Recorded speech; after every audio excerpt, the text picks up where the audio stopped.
பால் காய்ச்சும் போது மறக்காமல் பால் ஆடையை எடுத்து வச்சிருங்க. இவ்வளவு நாள் இது தெரியலையே. பால் காய்ச்சும் போது மேலே மிதந்து வரும் அந்த மென்மையான படலமே ஏடு ஆடை.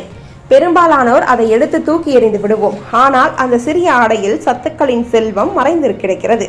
சரியான முறையில் பயன்படுத்தினால் அது உடலுக்கும் அழகுக்கும் சமையலுக்கும் பெரும் பயன் தரும் இயற்கை பொக்கிஷம்.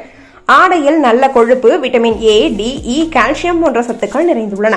இவை எலும்புகளை உறுதியாக்க, தோல் நலம் காக்க, கண்களின் ஆரோக்கியத்தை பேண உதவுகின்றன.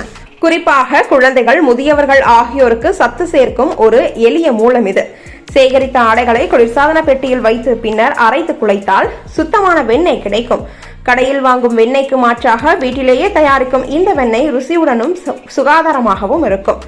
அதே வெண்ணெயை மிதமான தீயில் உருக வைத்தால் நறுமணமோடு நெய் கிடைக்கும். வீட்டு சமையலில் இந்த நெய்யை பயன்படுத்தினால் உணவின் ருசியும் உயர்கிறது, உடலுக்கும் ஆரோக்கியமும் கிடைக்கிறது. பால் ஆடை தோலை மென்மையாகவும் பிரகாசமாகவும் வைக்கும் சிறந்த இயற்கை கிரீம். வாரத்தில் ஒரு முறை முகத்தில் தடவி 10 நிமிடம் கழித்து கழுவினால் உலர்ந்த தோலுக்கு ஈரப்பதம் கிடைக்கும். கருவளையம், வறட்சி போன்ற பிரச்சனைகளுக்கு இது குறையும் வாய்ப்புண்டு. தலையில் ஆடையை மெதுவாக தடவி அரை மணி நேரம் கழுவினால் முடி மென்மை பெறும். முடி பளிச்சென்று மின்ன, வறட்சித்தன்மை குறைய இயற்கை மாயம் நிகழ்கிறது. சிறு குழந்தைகளுக்கு கொடுக்கப்படும் உணவுகளில் சிறிதளவு ஆடை சேர்த்தால் சத்து அதிகரிக்கும். ஆனால் குழந்தை மருத்துவரின் ஆலோசனைப்படி அளவோடு கொடுப்பது அவசியம்.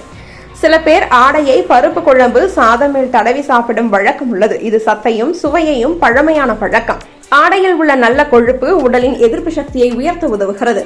அடிக்கடி சோர்வு, வறட்சி, தோல்மங்கள் உள்ளவர்கள் அளவோடு பயன்படுத்தினால் நன்மை காணலாம். ஆடை நல்லதுதான், ஆனால் அளவுக்கு மீறினால் கொழுப்பு அதிகரிக்க வாய்ப்புள்ளது. இதய பிரச்சனை, கொழுப்பு அதிகம் உள்ளவர்கள் மருத்துவரின் ஆலோசனையுடன் பயன்படுத்துவது நல்லது. சரியான அளவு, அதுவே ஆரோக்கியத்தின் ரகசியம்.